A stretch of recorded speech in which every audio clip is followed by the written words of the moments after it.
7 years of love, 3 years of marriage, all came crashing down because of a photo smaller than the palm of my hand.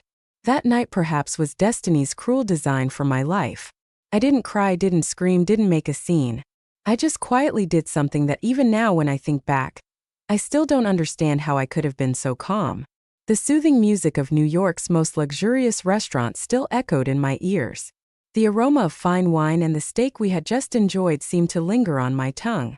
I sat in the passenger seat, leaning my head against the car window, watching the streetlights blur past like streaks of shooting stars. Beside me, Michael, the husband I loved with all my being, was driving. One hand rested on the steering wheel, the other gently held mine, our fingers intertwined, his warmth familiar and surprisingly comforting. "Are you tired?" He turned to me, his voice deep and tender as always. "You look beautiful tonight, Chloe." I smiled, a contented smile from the bottom of my heart. "I'm so happy. Thank you for everything, my love." Our 3-year anniversary was wonderful, and it wasn't a lie. Everything had been perfect. He had secretly booked a restaurant I adored, prepared a bouquet of long-stemmed crimson roses, and a gift I had long coveted, a luxury watch, a limited edition I had only casually mentioned once. 3 years as his wife, 7 years by his side. Not a single moment of regret.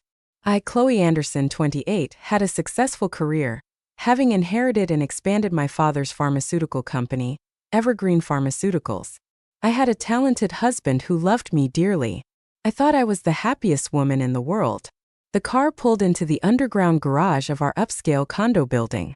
Michael walked around to open the car door for me, a gentlemanly gesture he never forgot. He gently kissed my forehead. "You go on up. I have a call from a client. I might be down here a little longer." "Okay, don't work too late." I stood on my tiptoes, kissed his cheek, and then turned to step into the elevator. Our apartment was on the 25th floor with a balcony overlooking the city lights at night. Everything inside was neat and clean thanks to our hourly housekeeper. I placed the bouquet in a vase, took off my high heels, and the fatigue of a long day began to set in. I intended to take a shower but felt thirsty. As I walked past the sofa where Michael often sat, I noticed his leather wallet left on the table. He must have forgotten it when he rushed to answer the phone. I picked up the wallet, intending to put it away in his drawer. This wallet was a gift from me to him for his birthday last year. A thought suddenly flashed through my mind. Had I ever looked inside my husband's wallet? Never once. I trusted him absolutely. I believed that respecting each other's privacy was essential in marriage. But today, for some reason, a childish curiosity surged within me. Perhaps it was the slight buzz from the wine, or perhaps it was a woman's intuition. I laughed at my own thoughts. Surely, his wallet would only contain cash, credit cards, his driver's license, and perhaps a photo of me. I sat down on the sofa and slowly opened the wallet. Just as I thought, the first compartment held a few platinum credit cards. The next held a stack of $100 bills. I flipped to the compartment for documents, his driver's license, his Evergreen Pharmaceuticals employee ID, and then my heart skipped a beat. Tucked behind his driver's license was a small, carefully hidden photo, but it wasn't a photo of me. My entire body froze. The photo was a Polaroid, giving it a somewhat nostalgic feel. In the picture, Michael was in some unfamiliar hotel room. He wasn't wearing a shirt, revealing the muscular physique I was so proud of. He was smiling, a radiant, happy smile. And in his arms, her head resting on his bare chest, was a woman. That woman was also smiling, a flirtatious, possessive smile. She wore a flimsy nightgown, her long hair cascading over my husband's shoulder. And that face, a face I couldn't possibly mistake, was Jessica Davis, my best friend. My world shattered around me. My ears buzzed, no longer hearing the soft music playing in the room.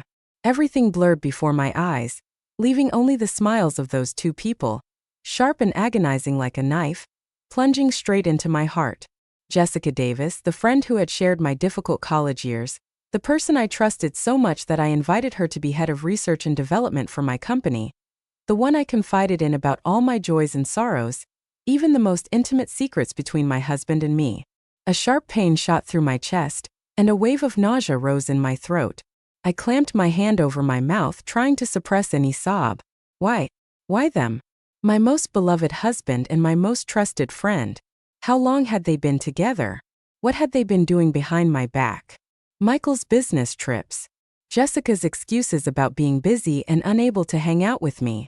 All the scattered pieces suddenly linked together, forming a disgusting picture of betrayal. I looked at the photo again. They looked so happy, so perfect together. Michael's smile with her was a smile I hadn't seen in a very long time. Had his love for me died long ago, leaving only pretense? And in their eyes, perhaps I was just a pitiful fool, a stepping stone for them to gain position and money. A hot tear rolled down my cheek, then two, then three, but that was all. The shock and extreme pain quickly subsided, giving way to a chilling coldness that enveloped my entire being. I didn't scream, didn't smash anything. I just sat there silently staring at the photo. I looked for a long time, as if wanting to engrave their true faces into my very bones. I didn't cry anymore. Tears were a luxury and utterly useless now. I calmly took out my phone and took several photos of the picture from different angles, ensuring the clearest possible shots. Then I carefully placed the photo back in its original position in the wallet and returned the wallet to its spot on the table without the slightest deviation. I stood up and walked into the bathroom, filled the tub with cold water, and submerged myself. The bone-chilling cold made my mind unusually clear. Confront them, make a scene, only to receive fake apologies, empty promises, and then they would resume their clandestine affair even more carefully. No, this Chloe wouldn't do anything so foolish. I wouldn't give them a chance to deny, nor a chance to prepare. They had made me a fool. Now I would show them how terrifying this fool could be when angered. I stepped out of the bath and dried myself. I looked in the mirror. The woman staring back had red-rimmed eyes, but her gaze was as sharp as a knife. I wouldn't divorce him immediately. I wouldn't let them achieve their goals so easily. I would make them pay a very high price, a price they would never forget for the rest of their lives. I returned to the living room and picked up my car keys. It was almost 1 a.m., but there was still a place open. It was a 24/7 copy and print shop. Tomorrow morning, when the sun rose, when Michael and Jessica were still dreaming of a beautiful future obtained through deceit, they would receive a surprise gift. Tomorrow morning there would be a sudden downpour at Evergreen Pharmaceuticals, a rain not of water, but of the cruelest and most humiliating truth. My story had only just begun. If you want to know what I did next, if you want to join me on this journey for justice, please subscribe to Echoes of the Past and turn on notifications so you don't miss the next part. My car sped through the night, leaving behind the luxurious condo building I once thought was my home. The city at late night was deserted. The streetlights reflected in the car window like unshed tears. But I didn't cry. My heart was cold, hardened like a block of ice. In my mind there was only one clear and sharp goal. The print shop was located on a small side street, brightly lit 24/7s. The air inside was thick with the lifeless, steady hum of the printing machines and the smell of ink. The sleepy young employee looked at me with a hint of surprise, seeing an elegantly dressed woman appear at almost 2 a.m. I didn't say much, just silently handed him my phone. The photo I had taken appeared clearly on the screen. My husband's happy face and my best friend's. Print this for me in color on the best photo paper. Print 500 copies. The employee's eyes widened. He looked at me, then at the picture. His gaze a mixture of apprehension and curiosity. Perhaps he was wondering about the story behind this strange request. But that wasn't his business. He simply nodded silently, took the image file, and began his work. I sat on a cold plastic chair in the corner of the room, watching the industrial printer at work. Sheet after sheet of photos came out regularly, mercilessly. The faces of those two people, their smiles, their intimacy reproduced hundreds of times, spread across the large table. With each photo printed, my heart grew colder. The pain was still there, smoldering like a deep burn. But it no longer made me collapse. It was transforming into something else, a dark and cold power. I paid a considerable sum for 500 high-quality photos. I didn't hesitate for a moment. This was my most worthwhile investment tonight. The employee carefully stacked the photos into a large cardboard box. I hugged the box to my car, feeling as if I was holding a box of ashes. The ashes of love, of trust, of 3 years of marriage I had wholeheartedly nurtured. That night I didn't go home. I drove to a hotel near the company and rented a room. I didn't sleep. I placed the cardboard box on the table and took out a photo. Under the dim yellow light of the hotel room, Michael and Jessica's smiles looked even more glaring, even more fake. What did I do wrong? Was I not good enough? Not loving enough or not trusting enough of her? No, I did nothing wrong. They are the ones who are wrong. They are the betrayers. I sat by the window looking down at the deserted street below. I had once thought that if I ever discovered this, I would go mad, scream, confront them. But no, my calmness now frightened even myself. Perhaps when pain surpasses a certain threshold, tears can no longer fall, and the heart no longer knows how to ache. Instead, there is only emptiness and a singular desire for justice. I looked at the clock, 4 a.m., 5 a.m. As the first rays of the new day began to filter through the blinds, I stood up. I changed into a black business dress and applied meticulous makeup to conceal the dark circles under my eyes from staying awake all night. I looked at myself in the mirror. A completely different Chloe. Still the same face, but the eyes no longer held the gentle innocence of yesterday. They were sharp and resolute. At exactly 6:30, I drove to Evergreen Pharmaceuticals. The 30-story building towering in the city center was my father's lifelong dedication, and now it was my battlefield. At this hour, the company only had a few cleaning staff and the security team. They all knew I was the CEO, the owner of this place, so they simply bowed their heads in greeting without asking questions. I carried the cardboard box into the main lobby. The company lobby was elegantly designed with polished marble floors and a small decorative fountain in the center. This was the face of Evergreen Pharmaceuticals, the first place all employees and partners would enter. I set the box down, took a deep breath, and then opened it. I didn't throw, nor did I place. I used both hands to scoop up handfuls of photos and toss them high into the air right under the building's skylight. Hundreds of photos like poisonous butterflies spun and then gently floated down. They fluttered everywhere, covering the marble floor, falling into the fountain, resting on the leather waiting chairs. The entire grand lobby in just a moment had transformed into an exhibition of betrayal. I stood amidst that rain of photos, silently observing my handiwork. Michael and Jessica's faces were everywhere, grinning brazenly in this luxurious space. A chilling satisfaction ran down my spine. This was just the prelude. Finished with my task, I didn't linger. I calmly walked into the executive elevator and went straight up to my office on the top floor. My office had a large glass wall overlooking the main lobby. This was my private fortress, a place where I could observe everything without being seen. I brewed a cup of black coffee, no sugar, and stood by the window waiting. At 7:30, employees began to arrive. The first person to step into the lobby was a young intern. She stopped short, her eyes wide, staring at the scene before her. She bent down to pick up a photo, and I saw her face turn pale. She quickly dropped the photo as if it burned her hand. Then the third person entered. The initial surprise quickly turned into whispers and murmurs. The crowd gradually gathered. They picked up photos to examine. They pointed. They whispered to each other. Phones were pulled out. Photos began to be taken and perhaps sent to company group chats. The storm of rumors began to spread at an alarming rate. The head of sales and the head of R&D, two talented and respected individuals, role models for the entire company, had apparently been having an illicit affair behind the back of their esteemed female CEO. The play was starting to get interesting. I took a sip of coffee, its bitter taste spreading in my mouth.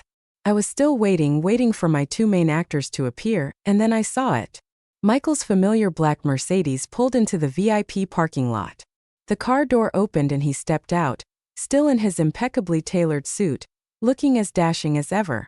But right after, a white Mazda stopped right beside it. Jessica stepped out of that car, wearing a fitted red dress today, looking incredibly alluring. They had come to work together. They stood talking for a few moments in the parking lot, laughing happily, completely unaware of the storm awaiting them. Just a few steps away, they walked together toward the main entrance. My play was about to have its most honored audience, and I was eager to see how they would continue their act once they walked through that door. From my office on the 30th floor, through the transparent reinforced glass, I could clearly see their every move. Michael and Jessica walked side by side. They maintained a polite distance, enough to appear as normal colleagues, but their eyes occasionally exchanged knowing glances only those caught in a secret affair possess. They were still smiling, the smug smiles of those who held both love and career in their hands. A career built on my very trust. The moment the main lobby's automatic glass doors slid open, the smiles on their faces froze. I saw Michael falter, his eyes wide, scanning the lobby. Surprise quickly turned into bewilderment, then to extreme panic. Jessica's face went from flushed red to ghostly pale. She instinctively recoiled a step, covering her mouth, her eyes darting around as if searching for an escape. The whispers of the employee crowd suddenly fell silent. All eyes were now on the two main characters who had just appeared. The atmosphere grew thick and suffocating. I could imagine their hearts pounding wildly in their chests. Their usual confidence and composure had vanished, leaving only confusion and humiliation exposed before hundreds of eyes. Michael regained his composure first. True to a sales executive, his crisis management skills were quick. He didn't flee, didn't scream.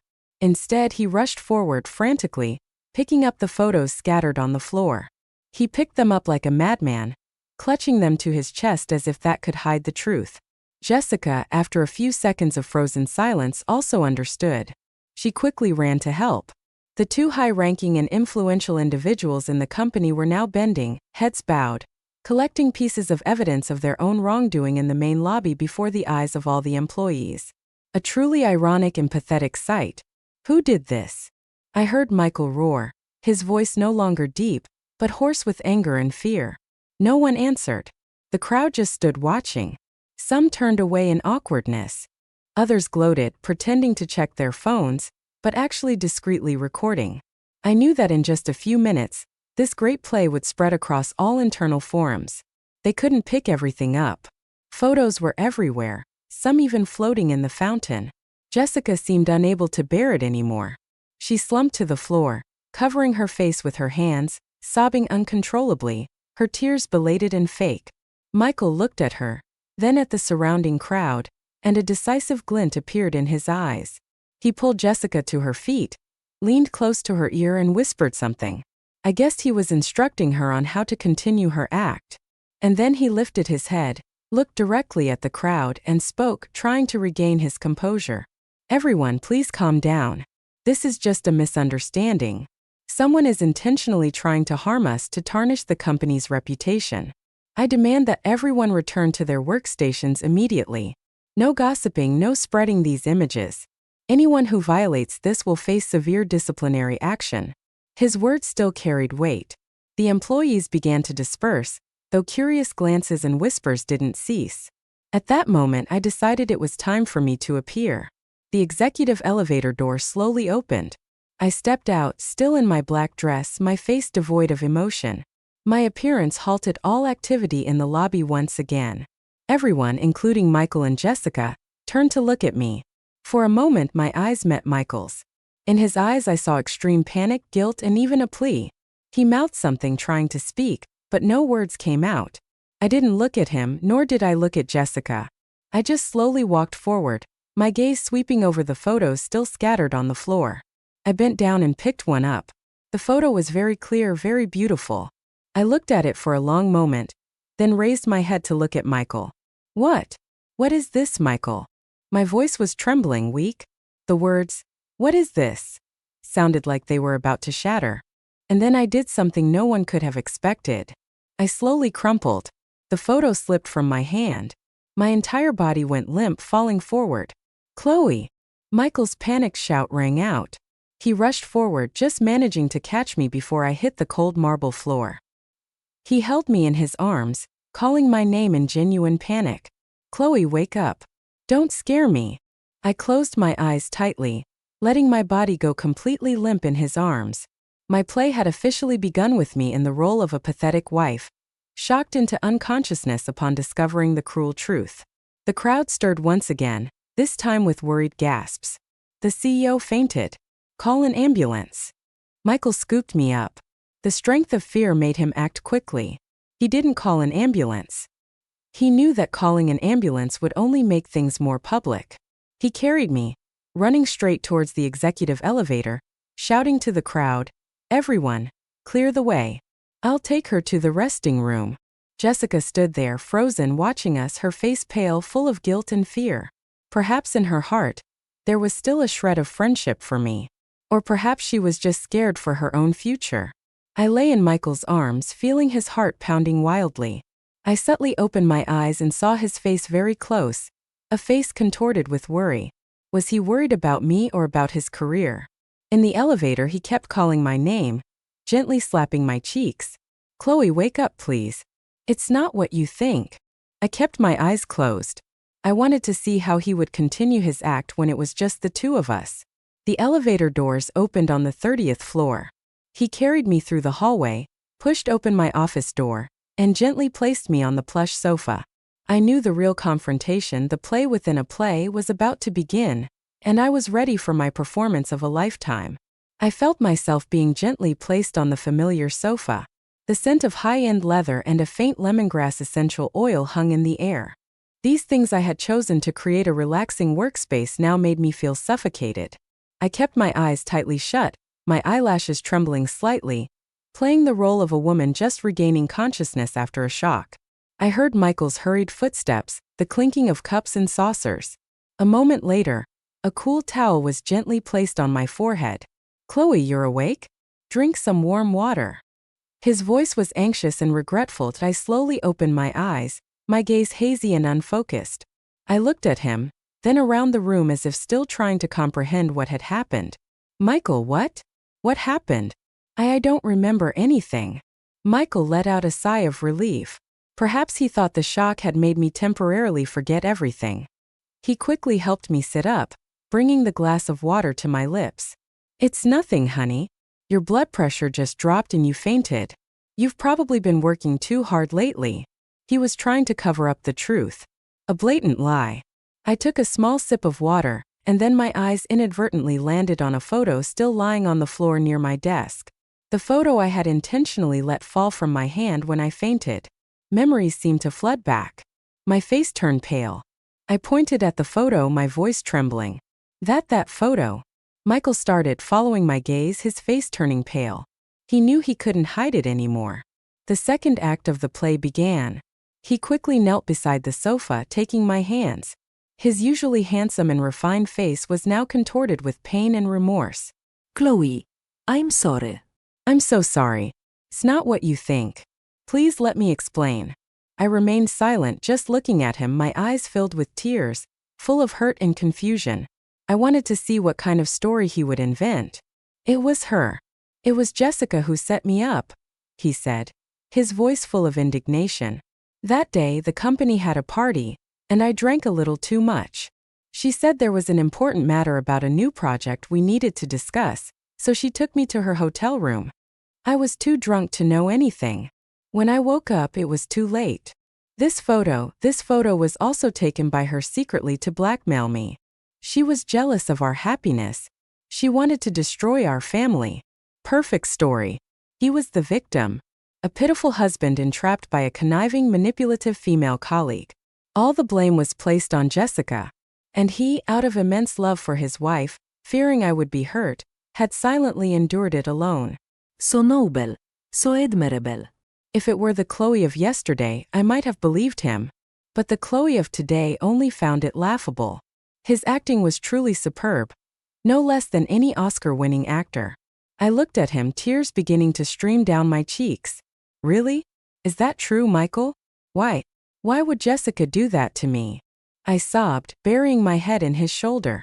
My portrayal of a pitiful, gullible wife was also quite good. Michael, seeing that I seemed to believe him, quickly hugged me tighter, his voice becoming even more earnest. It's my fault. It's all my fault. Don't blame yourself.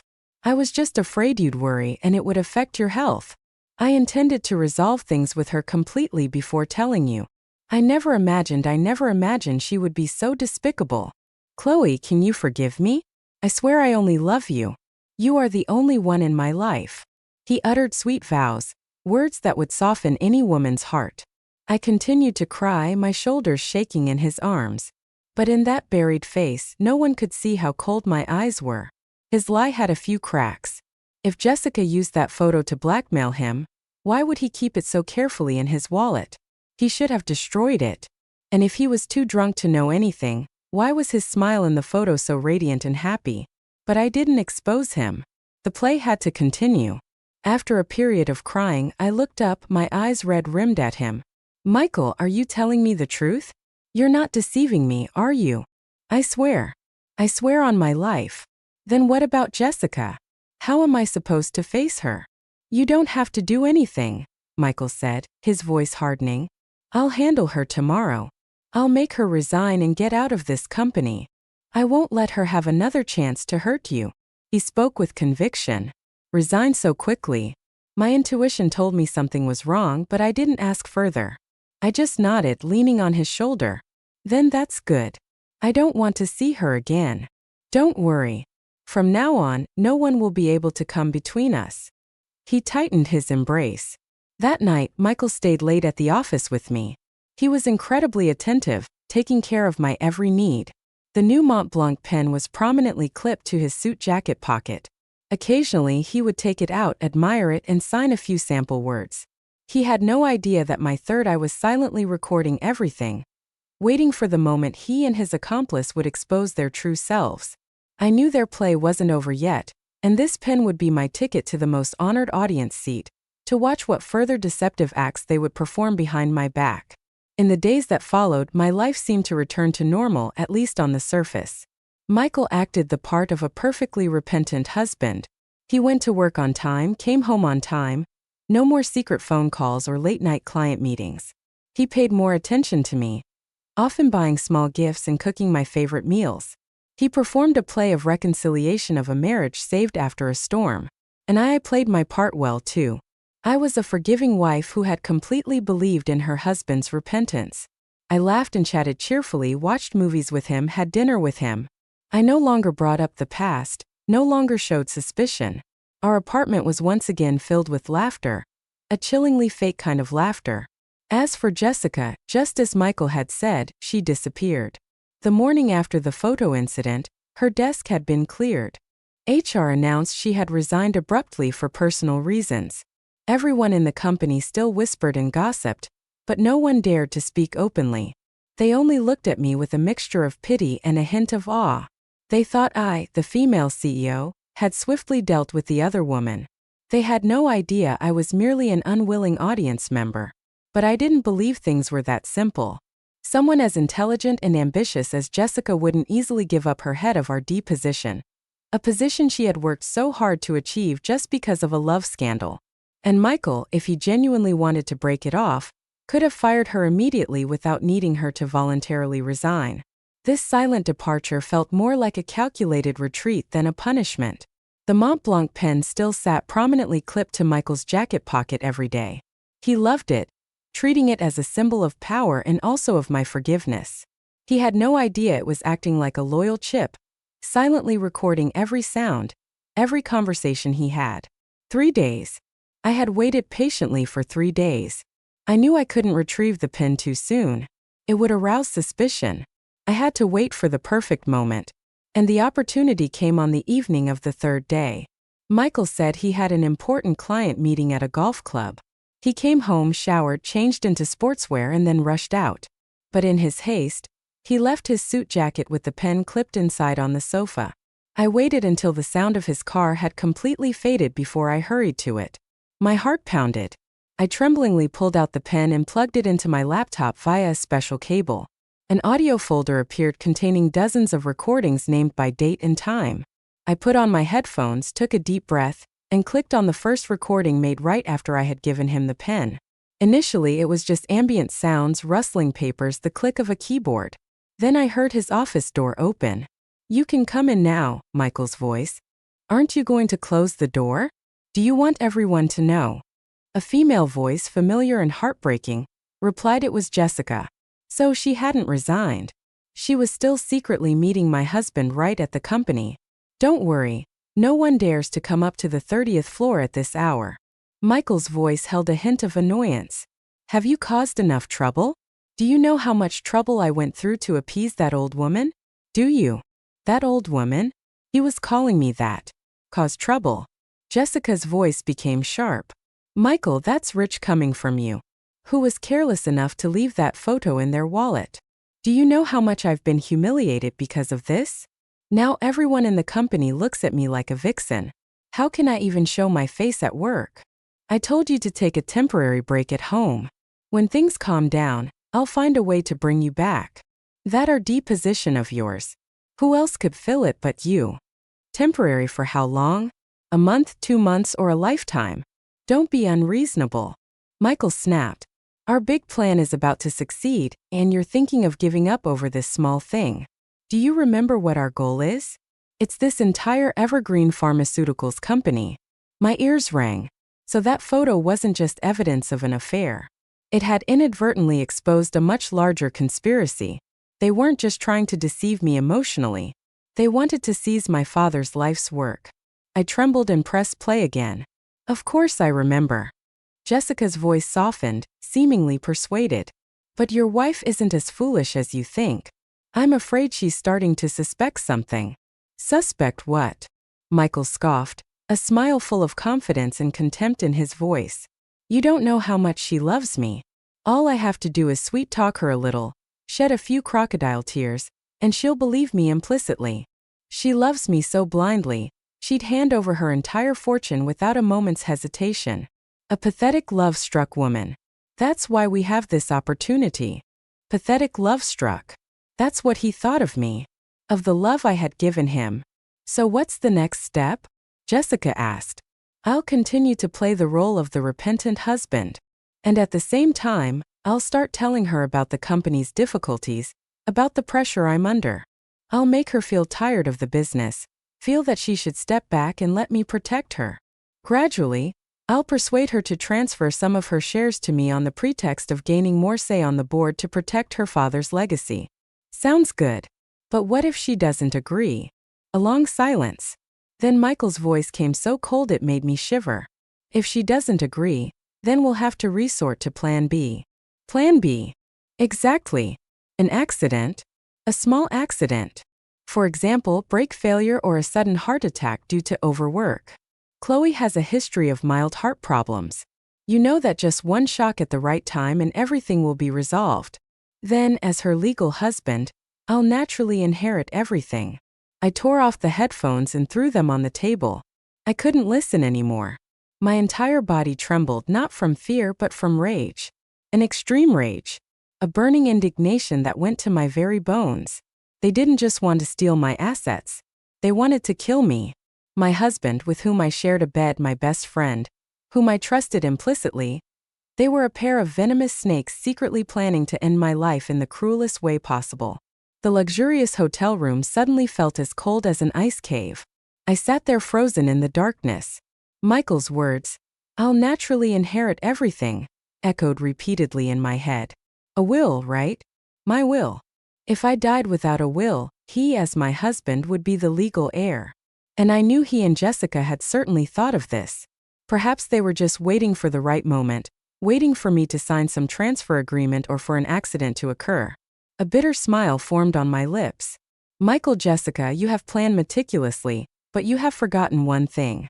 The prey you are hunting is not as weak and foolish as you imagine. I will not let you succeed.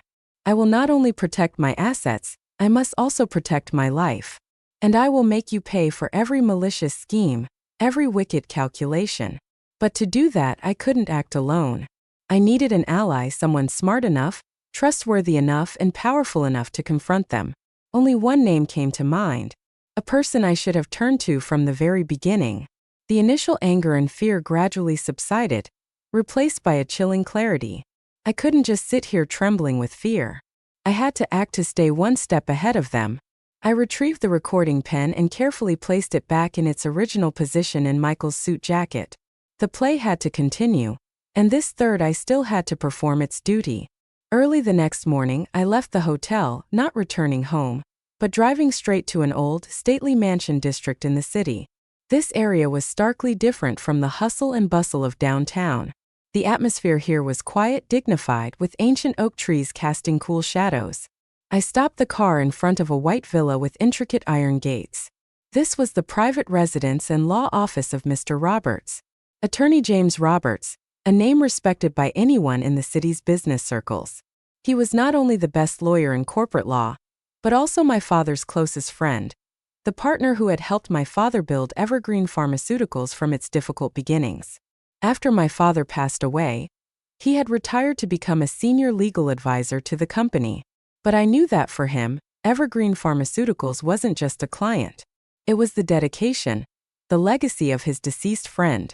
Since I married Michael, Mr. Roberts had subtly warned me a few times to be careful.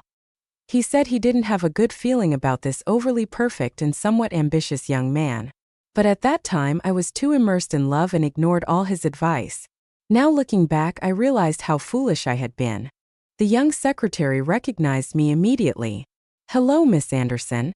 Are you here to see Mr. Roberts? Do you have an appointment?"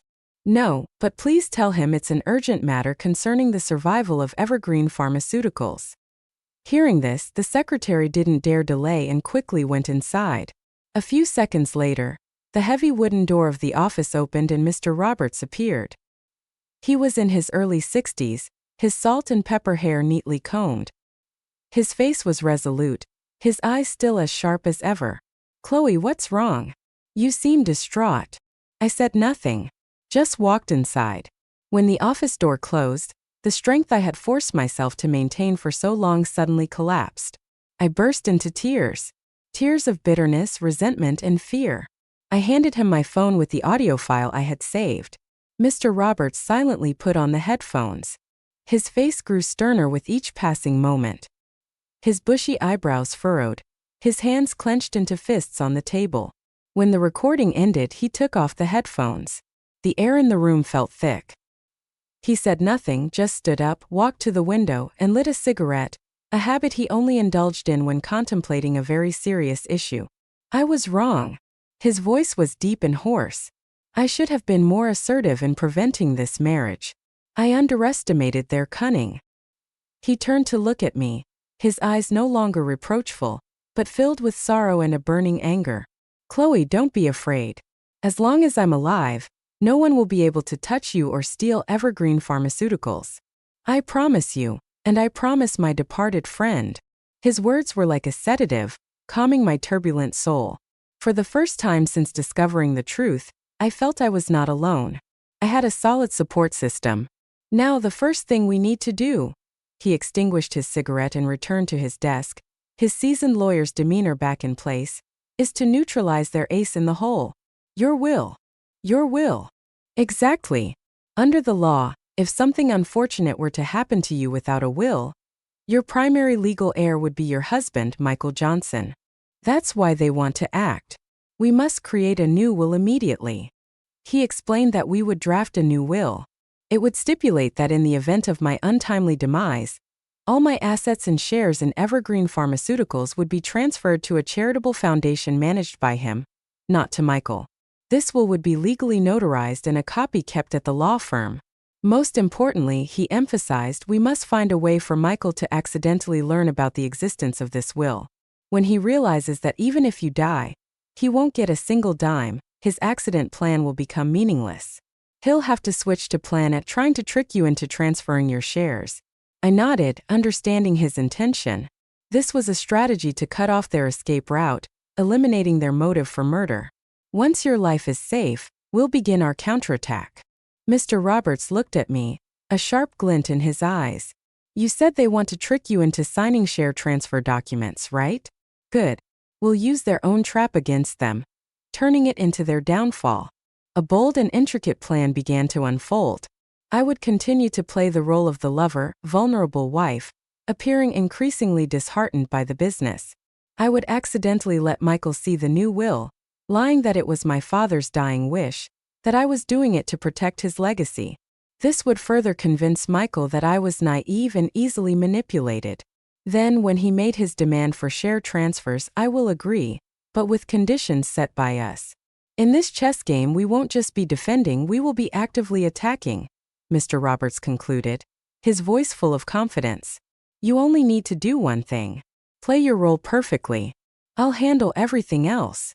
Leaving Mr. Roberts's office, my heart felt firm again. The fear had vanished, replaced by determination and a hint of eagerness for the coming confrontation. "Michael, Jessica, you have chosen the wrong opponent. In this play, I will not only be an actress, I will be the director." the one who decides the ending for everyone. On the way home, I passed a high-end jewelry store. I stopped the car and went inside. I needed a few props to make my play even more realistic. Michael and Jessica, you like deceit, don't you? All right, I'll show you what true acting artistry looks like. Friends, a counterplan has been drawn. A battle of wits is about to begin. Can Chloe play the role of a naive, love-struck wife perfectly? Will Michael and Jessica easily fall into the trap? This battle will have many unexpected twists. If you are also eagerly awaiting the upcoming confrontation, please share this story with your friends and family. Your sharing will be a warning to the deceitful and invaluable encouragement for stories of justice like this to be known more widely. The next day, I returned to the office with a completely different demeanor. Gone was the sharp black business dress of the day before. I chose an elegant cream-colored shift dress with light makeup and naturally flowing hair. I wanted to project the image of a woman who had found peace after the storm, a wife who had completely forgiven and trusted her husband. Stepping into the company, I smiled and greeted everyone, a gentle and somewhat weary smile. As I passed Jessica's office where someone else now sat, I deliberately paused for a moment, my eyes holding a fleeting look of distant sadness. I wanted everyone to see that I was still affected by my best friend's betrayal, that I was a deeply emotional person. Michael saw me arrive and he quickly rushed out to greet me, his face full of concern. You're here? Why didn't you stay home another day to fully recover? I'm fine. Being alone at home is too sad, I replied, my voice weak. Besides, there's so much work at the company. I can't leave everything to you. Throughout that day, I deliberately appeared distracted and unfocused in my work. I repeatedly called Michael into my office, asking him about trivial matters, things I could have easily decided on my own in a heartbeat before. I wanted him to see that I was gradually losing my sharpness, that I was beginning to depend on him. At lunchtime, I asked my secretary to order a lavish meal from a French restaurant, saying I wanted to celebrate that the storm had passed. During the meal in my office, I proactively poured wine for him. Michael, I said, my eyes dreamily looking at him. What happened really scared me. I realized that work, money, nothing is as important as my family. I just want a peaceful life with you by my side. That's enough. Michael's face lit up with joy upon hearing this. He took my hand, his voice full of emotion. Chloe, I think so too. You've worked too hard. You should be living like a queen, protected and cherished by me. But Evergreen Pharmaceuticals is my father's life's work, I said, my voice a little hesitant. I can't just abandon it. Of course not, he quickly said as if afraid I'd changed my mind. I didn't mean that. What I meant is you can keep your position as CEO, but leave the headaches, the complex internal and external affairs to me. You just need to do what you enjoy. Really, Michael? I looked up at him, my eyes sparkling with hope. You won't mind. Mind what? Taking care of my wife is my responsibility. He smiled, a smile I knew was full of calculation. My plan had begun to work. The greedy fish was slowly swimming closer to the tempting bait. A few days later, I took the next step. I accidentally left a file on my desk when I went out for lunch with a client. The file contained a copy of the new will that Mr. Roberts and I had prepared along with some documents related to the charitable foundation. I knew for sure that with his suspicious and curious nature, Michael wouldn't pass up the opportunity to secretly look. And just as I predicted, when I returned, I noticed the file had been moved a few centimeters from its original position. A very small detail, but enough for me to know he had seen it. That evening when we got home, he was very attentive, but I could sense a restlessness, a worry hidden behind his eyes. During dinner, he casually asked, Chloe, I've noticed you've been reading a lot about charitable foundations lately. I pretended to be surprised. How did you know? Oh, I just saw it on your desk, he quickly said. Do you have any plans? I sighed, putting a piece of food in his bowl. It's nothing much, Michael. It's just that after everything that happened, I've been thinking a lot. My father, before he passed away, told me that if I ever felt tired and didn't want to carry the burden of Evergreen Pharmaceuticals anymore, I should donate most of my assets to charity as a way to accumulate good karma for him. I've also drawn up a will according to his wishes. My words were like a bucket of cold water poured over Michael's face. I saw his hand holding his chopsticks pause for a moment. A will? Why? Why so suddenly? It's nothing, Michael. I smiled lightly. Just a precaution. People say life and death are unpredictable. It's better to be prepared. Besides, I trust you. I know you'll always be by my side to take care of me. But I can't go against my father's dying wish. My explanation was both innocent and logical, leaving him no room for suspicion. But I knew his heart was churning. Plan B. His accident plan had completely failed. Now if anything happened to me, he wouldn't get a dime. My entire fortune would flow into the charitable foundation. He remained silent, his face pensive. He was thinking, recalculating his plan, and I knew he had only one path left: to accelerate Plan A, to trick me into signing the share transfer papers while I was still alive. That night, I retrieved the recording pen. The content inside was even more dramatic than the last time. I heard him calling Jessica, his voice full of irritation and urgency. Things have changed. She made a will. If she dies, we'll get nothing. What? How can that be? Jessica's voice was alarmed. I don't know either. She said she's following her father's wishes. That foolish woman even now still believes the advice of a dead old man. Michael gnashed his teeth. We can't wait any longer. We have to speed up the plan. I'll find a way to make her hate her job. To make her see that she can't run the company without me. How? You're our D department. Prepare a few ghost projects for me. Projects that sound very promising but are actually bottomless pits to burn money. I'll present them to her. Persuade her to approve them. When those projects fail, causing losses for the company, she'll feel helpless and will naturally hand over power to me. Okay, I can handle this. Good. Just make sure it's discreet. We must win this game. I turned off the recording, a cold smile again playing on my lips.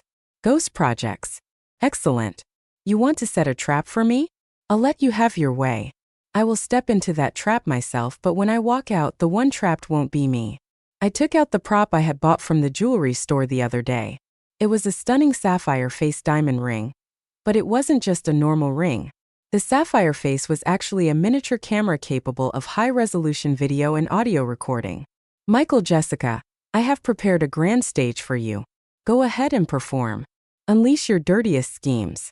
I will sit in the front row silently recording everything and waiting for opening night.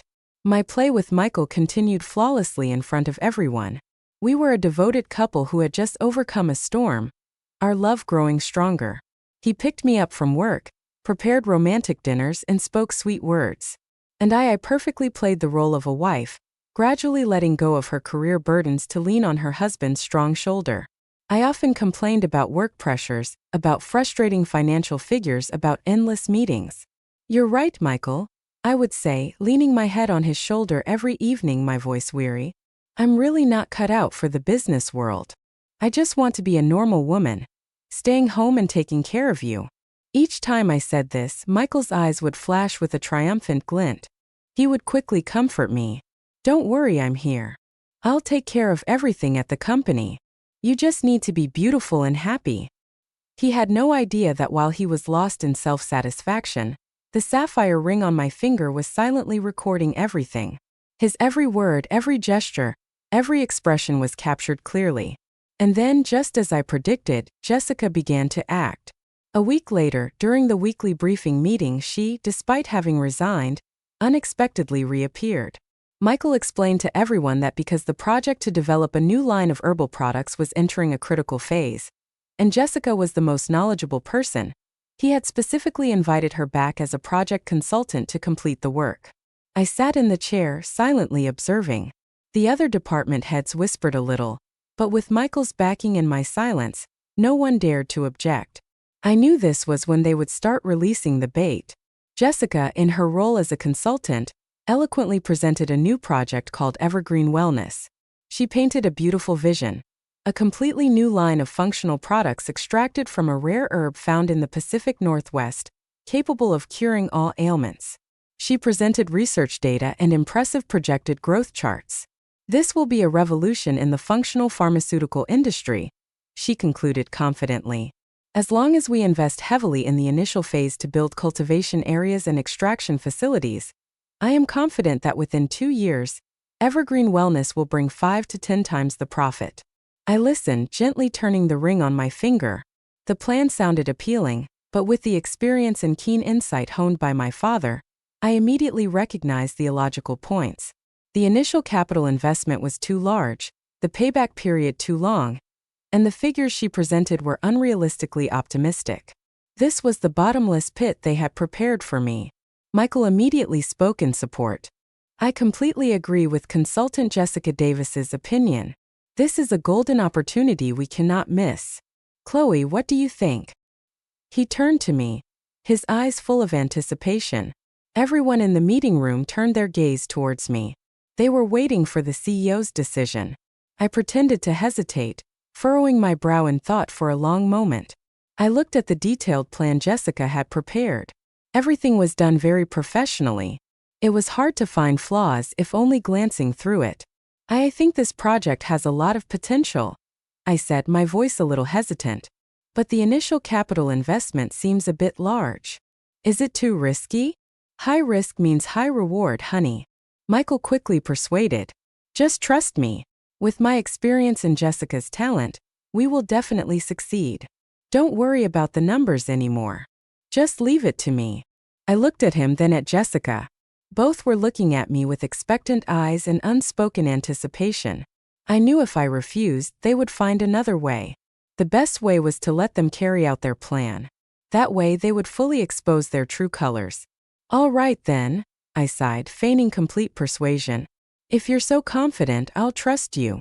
We'll go ahead with this project. A barely concealed joy flashed across Michael's and Jessica's faces. They looked at each other, exchanging a triumphant glance. They thought no one saw, but I saw it.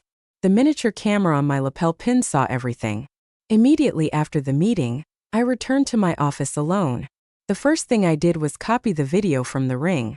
The video clearly recorded the entire meeting's proceedings from Jessica's presentation and Michael's support to their triumphant glances. But that wasn't enough. I needed more concrete evidence that this was a ghost project. I called Mr. Roberts. Mr. Roberts, I need your help with something. Please have someone investigate a specific herb in the Pacific Northwest and the feasibility of this evergreen wellness project. I need the results as soon as possible. Mr. Roberts didn't ask many questions, just replied curtly. Don't worry, Chloe, I'll take care of it. In the following days, Michael and Jessica were incredibly busy. They constantly held meetings, presenting me with a flurry of documents and contracts related to the project. Land lease agreements, equipment purchase contracts, contracts with plant seed suppliers, everything was subtly faked. I, in my role as a puppet CEO, simply nodded and signed. Each time I put pen to paper, Michael looked at me with tender eyes, constantly praising me. My wife is so good. Just trust me. Everything will be fine. He had no idea that before signing any document, I used my ring to record the entire content. And every evening, I sent those copies to Mr. Roberts for safekeeping. I was personally handing over the company's assets to them, but at the same time, I was also personally collecting undeniable evidence to put them behind bars. A week later, Mr. Roberts called me. Chloe, I have the results. The herb they mentioned does exist, but, he paused for a moment. It's a poisonous plant with no medicinal properties whatsoever. In fact, if used incorrectly, it can be lethal. And all the partner companies they presented are shell companies just formed a few weeks ago. I tightened my grip on the phone. So it was clear this wasn't just a money-burning scheme. It was a deeply malicious plan. If this product were manufactured and released to the market, the consequences would be unimaginable. It would not only destroy Evergreen Pharmaceuticals' finances, but also the reputation and honor my father had built his entire life. Could even endanger consumers' lives. Michael, Jessica, you are not just greedy, you are inhumane. At that same moment, Michael walked into my office, a familiar fake smile still on his lips. Darling, everything is progressing very well. I think it's time for us to make a bigger change for the project to proceed smoothly. I knew the moment I had been waiting for had finally arrived. The cunning fox was no longer patient enough. I looked up, pretending to break away from the papers I was reviewing, and offered Michael a somewhat weary smile. A big change? What do you mean? He walked over, came behind my chair, and placed his hands on my shoulders, beginning his affectionate massage. His fingers glided over my shoulders, a gesture I used to crave, but now it only filled me with disgust. "You see," he began, his voice deep and persuasive, "the Evergreen Wellness Project is a strategic project. It will determine the future of Evergreen Pharmaceuticals. But currently there are some issues arising." "What issues, Michael?" I asked, feigning concern. A few board members, especially the conservative ones, aligned with Mr. Roberts, they're not very supportive of this project. They think it's too risky. Every time I want to speed up progress, want to release a large sum of money, they find ways to delay, making me present and explain everything. He let out a deep, exasperated sigh. "I'm just the head of sales. My voice doesn't carry enough weight. At this rate, we'll miss our golden opportunity." He was half right. Mr. Roberts, according to our plan, was indeed making things difficult. He constantly demanded Michael present detailed expenditure reports and asked Jessica to provide more scientific evidence about the miraculous properties of that herb. All of this was to prolong the process and to make Michael more impatient, more desperate. "So what do we do now, Michael?" I turned my chair to face him, my eyes full of confusion and trust. "Should I talk to them?" "No, no need." Michael quickly waved his hand. "You're tired. I don't want you to worry anymore. I already have a plan. I just don't know if you'll agree." He hesitated, feigning extreme difficulty. "Just tell me, Michael. As long as it's good for the company, for my father's legacy, I'll do it." My words were like a stimulant, making his eyes light up. He knelt before me, taking both my hands, beginning the main act. "Chloe, for me to have full decision-making power to silence all criticism and move the project forward as quickly as possible, I need an official title. I need real authority." "Real authority?" "Yes." He looked deep into my eyes. "I want you to sign a temporary proxy agreement granting me the authority to manage the company for 6 months. During those 6 months, I will handle everything for you from internal affairs to external relations. You just need to be by my side, a strong pillar of support. That's enough. After 6 months, when the project is on track, I promise I'll return everything to you. Then, whether you want to continue running the company or retire completely, I will respect your decision." Finally, the fox had shown its tail. Temporary proxy 6 months. The words sounded beautiful, but I knew that once that paper was signed, there would be no returning anything. 6 months was more than enough time for him and Jessica to drain the company, transfer all assets out, and leave me with an empty shell. I remained silent, pretending to think. The sapphire ring on my finger was still quietly doing its job, recording every facial expression, every word, every calculating gesture of the man kneeling before me. Seeing my hesitation, Michael pressed on. "Don't you trust me, Chloe? I'm doing all of this only for your good, for Evergreen Pharmaceuticals. I don't want to see you struggle and get tired anymore." "I trust you," I said, my voice trembling. "But this is huge. Handing over the entire company to you. I'm afraid people will talk, will criticize you." "I'm not afraid," he interrupted, his voice resolute. "I'm not afraid of people calling me ambitious or power-hungry. I'm only afraid of you suffering. As long as you trust me, I don't care what the rest of the world says." A sweet, touching lie. He had hit upon the psychology of a wife who loved her husband and wanted to protect him from gossip. But I still feigned concern. "Isn't that too sudden? What will the other board members think?" Then Michael seemed to have already prepared for this scenario. "We'll make everything legitimate. We won't sign it secretly. Instead, I want you to call an extraordinary board meeting next week." "A board meeting?" "Exactly." He nodded, his face full of confidence. "In that meeting, in front of everyone, you will officially announce this decision.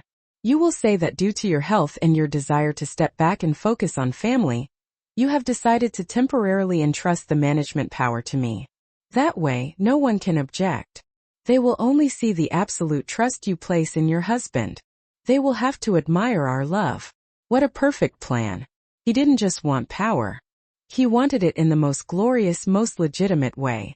He wanted to turn me into a tool to glorify himself, to prove he was a talented husband, deeply loved and trusted by his wife. I looked at him for a long moment, then slowly nodded. flashing a radiant smile, a smile of resignation and happiness. Okay, I'll do as you say. I'll let the whole world know how talented and trustworthy my husband is. Michael was so overjoyed. He embraced me tightly, lifting me and spinning me around. Chloe, you're amazing. I love you. I wrapped my arms around his neck, resting my head on his shoulder, but my eyes gazed out the window, cold and sharp. Michael, Jessica, the final stage is set, and I promise this curtain call will be spectacular. It will be a play you two will never have the chance to see again in your lives. Do you see it? The trap has been perfectly laid, and the prey is utterly triumphant without a shred of suspicion. That extraordinary board meeting will surely be a gripping performance. Are you curious to know what Chloe and Mr. Roberts have prepared for this spectacular reveal? If so, don't forget to hit the subscribe button for echoes of the past right now, because when you subscribe, you won't just be an audience member, but a companion on my journey through the most tense moments to witness justice being served. Subscribe now so you don't miss the upcoming climax. A week flew by in the blink of an eye. For Michael and Jessica, it must have been a week filled with eagerness and anticipation. For me, it was a week of meticulous preparation and a frightening calm. Mr. Roberts and I worked tirelessly. All evidence from audio files and videos to documents about the ghost projects was systematically organized. Mr. Roberts, with his experience as a seasoned lawyer, mapped out every step, anticipating every possible outcome. The day of the extraordinary board meeting finally arrived. The sky over the city that day was clear and cloudless, but the atmosphere inside Evergreen Pharmaceuticals' largest meeting room was suffocating. All board members, major shareholders, and key department heads were present. They sat around the polished ebony oval conference table. Everyone's face showed seriousness and curiosity. They didn't understand why I had abruptly called such an urgent meeting, and why its agenda involved delegating management authority. I sat at the head of the table, the highest, most powerful seat. Today, I didn't choose my usual elegant dresses. I wore a custom-tailored suit, a deep wine red, a color of power, decisiveness, and also danger. My hair was neatly styled in a high bun, revealing a smart forehead and sharply made-up eyes. I wanted my image today to be truly different, truly strong. Opposite me across the table sat Michael. He also wore a sophisticated gray suit, his tie perfectly adjusted. His face couldn't hide his triumph.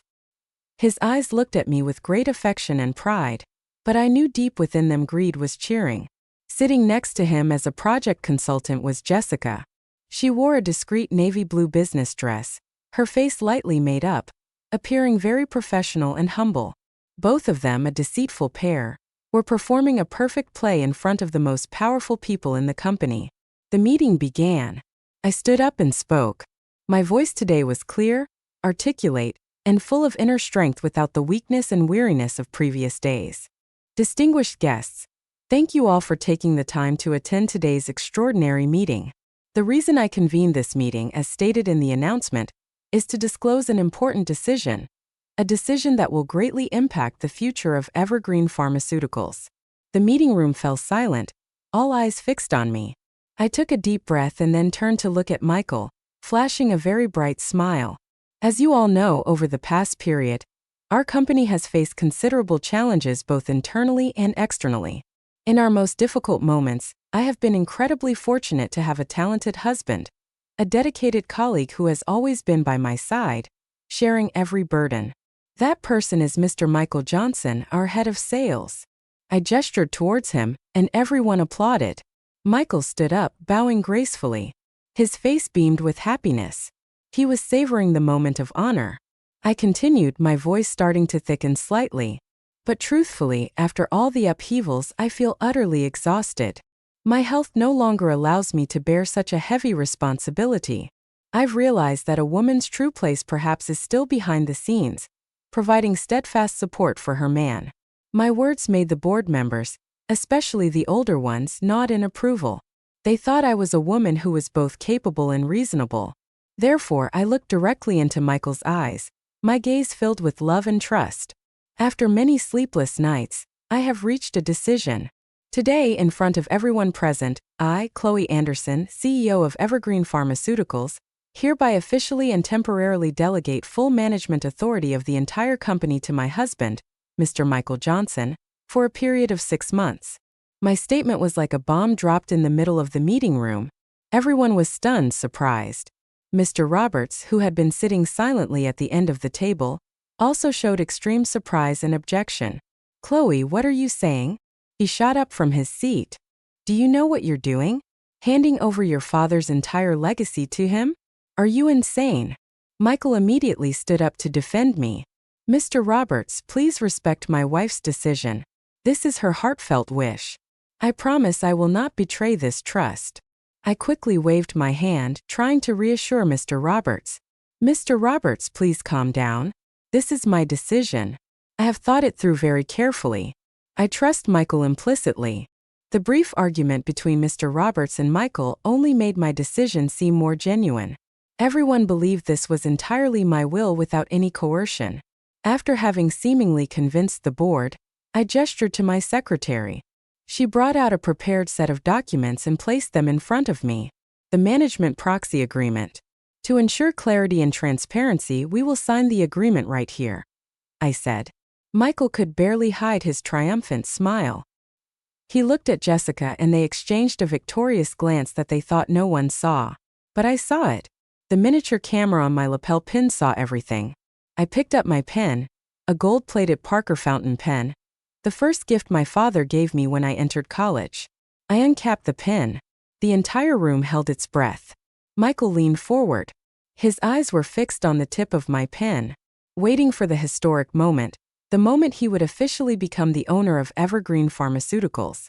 I smiled at him, a truly gentle smile, then slowly lowered the pen to the white paper. The tip of my pen lightly touched the surface of the paper. The meeting room was so silent I could even hear Michael's dry gulp from across the table. His eyes gleamed, the eyes of a predator about to seize its plump prey. He had been waiting for this moment for far too long. But I didn't sign. Instead of writing my name, I just drew a small circle on the paper. Then I slowly looked up. The gentle smile on my lips vanished, replaced by a cold, sarcastic one. I looked straight into Michael's eyes.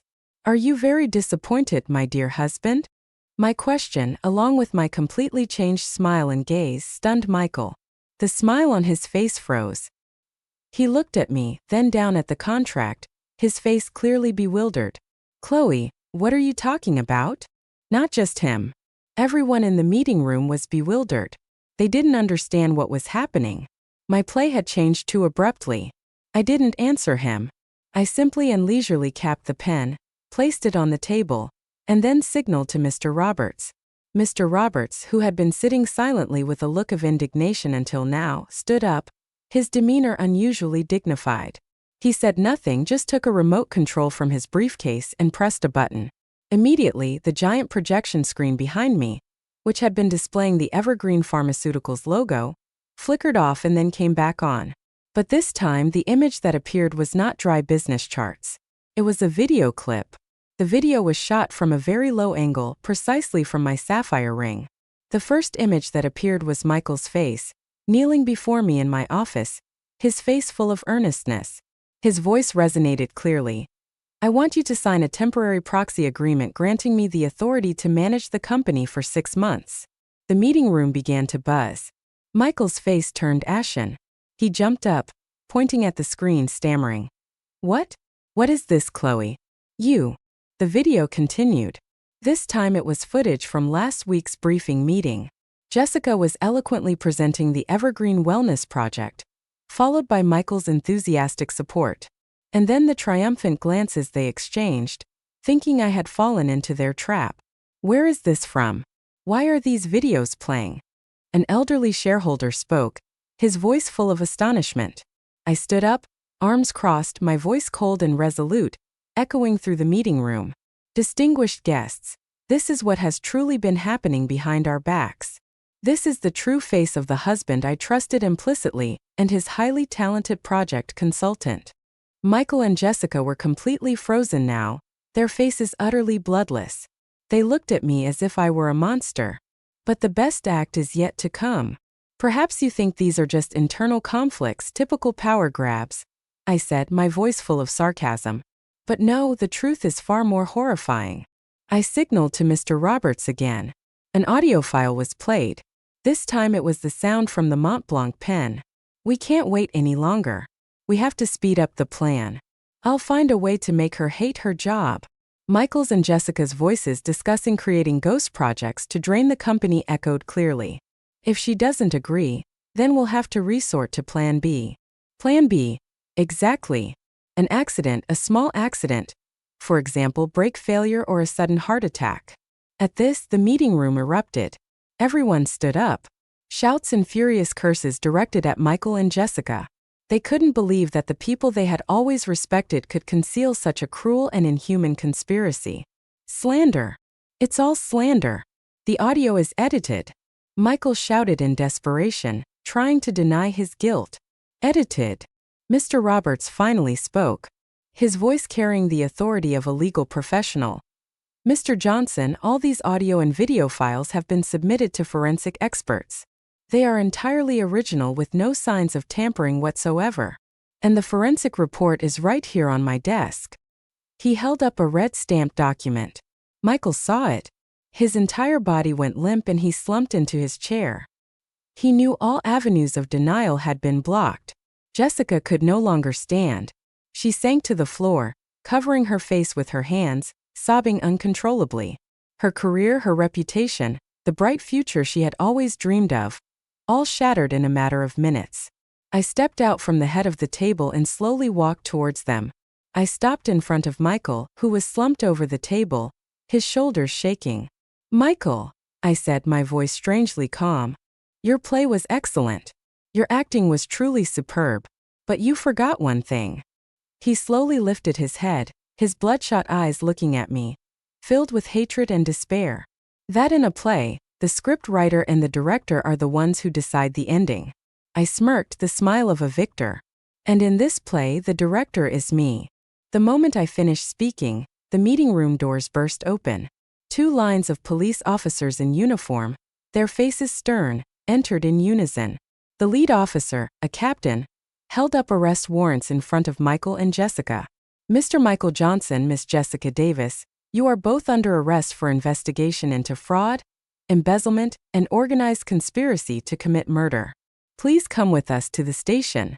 Everything happened so quickly, so unexpectedly. Michael and Jessica, before they could even fully comprehend what was happening, were approached by 2 police officers and handcuffed. The cold click of the handcuffs echoed in the meeting room, putting a definitive end to everything. The cold click of the handcuffs echoed in the silent space of the meeting room. It was the sharpest, most decisive sound, marking the end of Michael and Jessica's careers, reputations, and futures. Michael stared at his handcuffed hands, his face alternating between white and green. He suddenly looked up at me. In his eyes there was no longer pleading or remorse, only intense hatred. The hatred of a cornered wild animal. "Chloe, you set me up, you evil woman!" he roared, struggling but held firmly by 2 police officers. I just stood there silently watching him, my eyes unblinking. Evil? Compared to the accident plan he had prepared for me, compared to his ruthless conspiracy to steal both my life and my assets, what I did today was nothing. I was simply seeking justice for myself in a way the law allowed. Jessica, meanwhile, was completely shattered. She no longer cried out, just sat slumped on the floor. Her slender figure in the elegant business dress now looked utterly pathetic. Her eyes stared blankly into space. Perhaps she still couldn't believe that the castle of dreams she and Michael had painstakingly built with deceit and conspiracy could collapse so quickly. As they were escorted past me by the police, Michael suddenly stopped. He leaned in close, his voice seething through clenched teeth full of menace. "Don't get too smug. You think this is over? I won't let you rest easy." I just smirked, a look of contempt on my face. "I'll be waiting. But I'm afraid you won't get that chance, Michael. Use your time in prison to reflect on what you've done." They were led away, leaving behind a chaotic meeting room filled with incessant whispers and murmurs. The board members and shareholders, after their initial shock, now looked at me with completely different eyes. No longer pity for a heartbroken wife, but respect, even a hint of fear, for a shrewd, decisive, and somewhat ruthless female leader.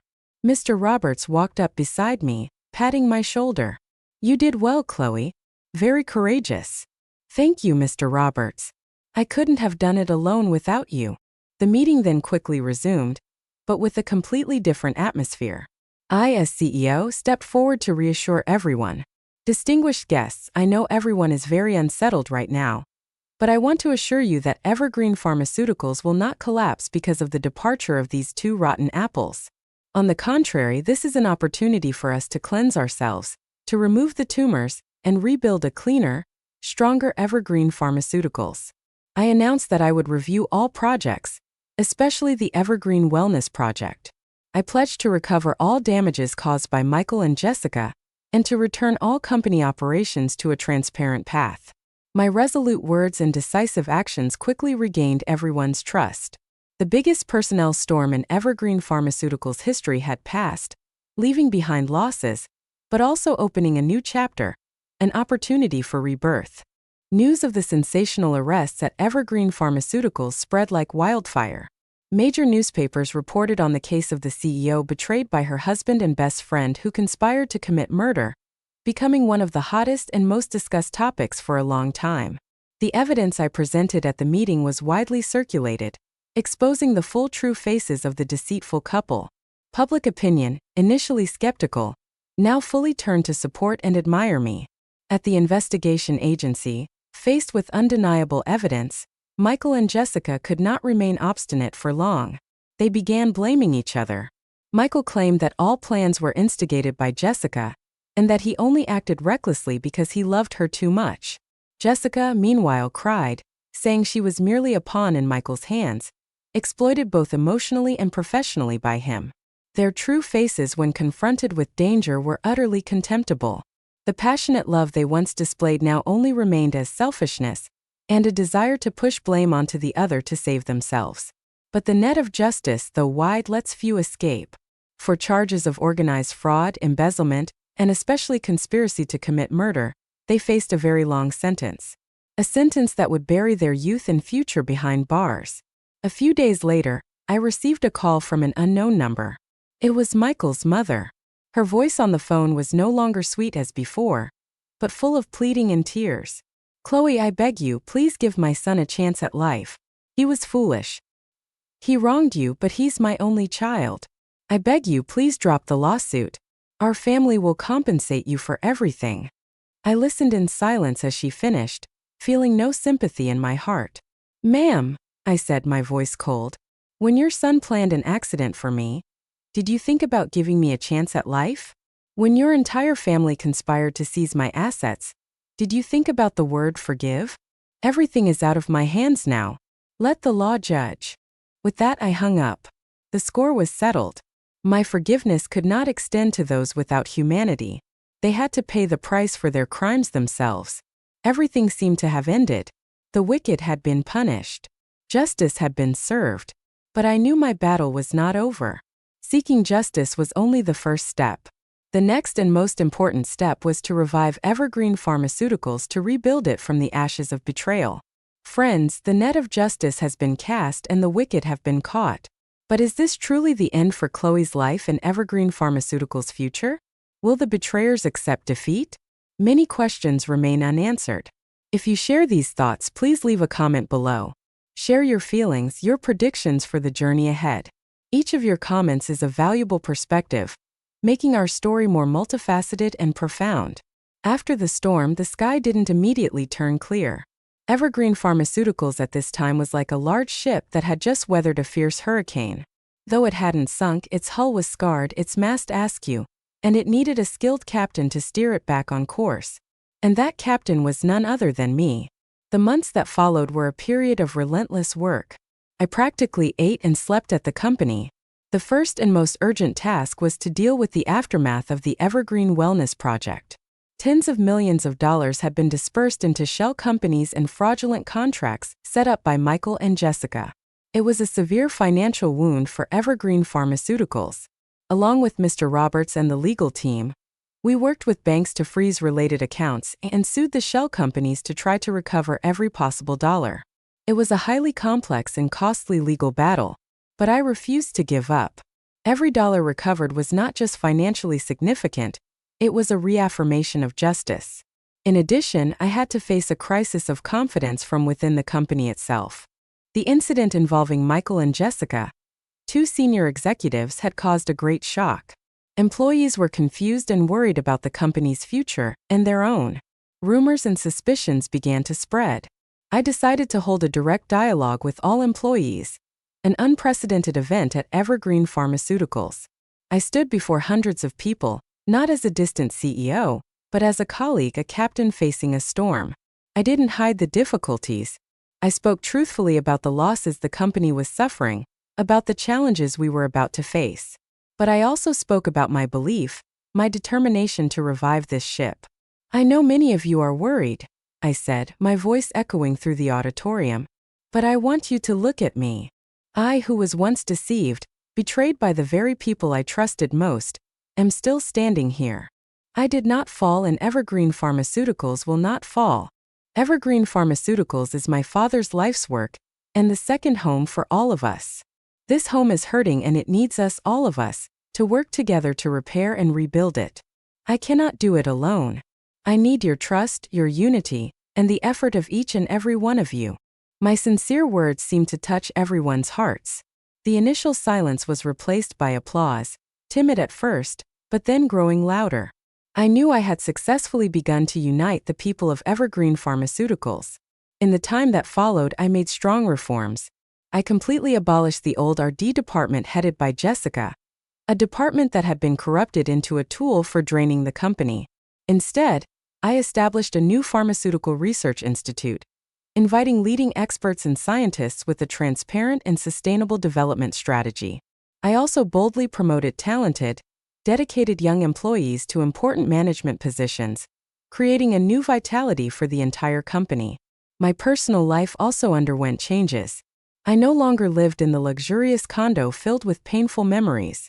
I moved back into my parents' old house, a small home with a lush green garden filled with peaceful childhood memories. Every day, after stressful hours at work, taking care of the flower beds myself, breathing the fresh air, I felt my soul cleansed, becoming strangely peaceful. A year later, the trial of Michael and Jessica finally took place. I attended not out of hatred, but simply to put a final end to the past. Seeing them in their thin, emaciated prison uniforms, I no longer felt anger, only a sense of pity. They had destroyed their own lives solely because of greed and envy. The final verdict was announced. Michael received 25 years. Jessica 18 years, a very high price for the mistakes of their youth. After the trial, I decided to visit them in prison one last time. I met Jessica first. She sat behind the glass so thin I almost didn't recognize her. Seeing me, she bowed her head, not daring to look straight at me. "Why, Jessica?" I asked, my voice calm. "We used to be best friends. Why did you do that to me?" Jessica was silent for a long moment. Then tears began to fall. I'm sorry, Chloe. "I was always jealous of you. Jealous because you had everything. A happy family, a wide-open career. And me? I had nothing. When Michael came to me, he showed me such a beautiful future. I was blinded." I sighed. "Envy killed our friendship and also killed your future. I'm not here to blame you. I just want to say, rehabilitate well. Your future is still ahead of you." The conversation with Michael was heavier. He didn't cry, just sat there looking at me with empty eyes. "Do you have anything else to say to me?" He shook his head. "Any apologies now are meaningless. I just want to ask you one question. Did you ever truly love me?" I looked straight into his eyes. "I did. I once loved you with all my heart. And that's precisely why your betrayal hurt me so deeply." He closed his eyes, a belated tear rolling down his hollow cheek. "Thank you for once loving me." I stood up, turned my back, and walked away without looking back once. The past, whether painful or sweet, was truly behind me. From this moment on, his image would no longer be in my heart. I was ready for a rebirth, a new life unburdened. Time flew by. 3 years after the verdict was announced, Evergreen Pharmaceuticals, under my leadership, had completely transformed. From a company on the verge of bankruptcy, Evergreen Pharmaceuticals had risen to become one of the leading pharmaceutical enterprises, renowned for its high-quality products and a transparent, humane corporate culture. I was no longer my father's shadow. I had built my own empire with my own talent and effort. I no longer plunged blindly into work as before. I had learned to balance. I spent more time on myself, on hobbies I had long forgotten. I traveled, read books, learned flower arranging, and participated in social activities. I found joy in simple things. In the stillness of my soul, I also no longer kept my heart tightly closed. I had opened myself up, given myself a chance to meet, to get to know new people. And then I met him. He was an architect, a man 5 years older than me, calm, mature, and with a deep soul. We met at an art exhibition. He wasn't overwhelmed by my fame or wealth. He was drawn to the way I passionately discussed an oil painting, by the look in my eyes. Our love came gently, naturally. He didn't speak flowery words, didn't give expensive gifts. He simply stayed by my side, listened to me share, walked with me in the park, cooked me simple meals. With him, I felt like myself, a normal Chloe, not having to put on a front, not having to be on guard. He knew about my past, about the pain I had experienced. He didn't judge, just silently held me. "You've been so strong," he said. "From now on, let me share your burdens." One late afternoon on a windy beach, he proposed to me. No candles, no flowers, just two sincere hearts. The ring he gave me was not a sparkling diamond, but a simple grass ring he had hastily woven himself. But it was the most beautiful ring I had ever seen. And I said, yes. Our wedding was held on a flower-filled hill in California's wine country with only family and closest friends. Mr. Roberts, his hair now completely white, walked me down the aisle representing my father and gave my hand to him. In that moment I cried tears of complete happiness. My life after marriage has been a series of peaceful days. He is a wonderful husband, always respecting my career and my private space. A year later, we welcomed a healthy baby girl. She has my bright eyes and his warm smile. We named her Hope, hoping she would have a peaceful life and also to remind me of a journey full of storms, but truly memorable. Occasionally, I still hear news of the old acquaintances. Michael's mother passed away from illness not long after her son went to prison. Jessica, I heard, received an early release for good behavior. She changed her name and moved to another city to start her life over. I hope she has truly found peace. As for Michael, he is still in there paying for his mistakes. I no longer care about them. The past has been a valuable lesson. A chapter turned. My present and future are my warm husband by my side, and my sleeping baby daughter in my arms. Tonight, for our 5-year anniversary, he took me back to the restaurant from all those years ago. Still the same melodious music, still a bottle of fine wine, but the woman sitting across from him is no longer the naive, dreamy Chloe of old. I have weathered storms, tasted both sweet and bitter, and realized that happiness is not a perfect destination, but an entire journey. A journey where after every rain we see a rainbow, and after every dark night, a new dawn awaits. And my dawn, radiant and warm, is right here.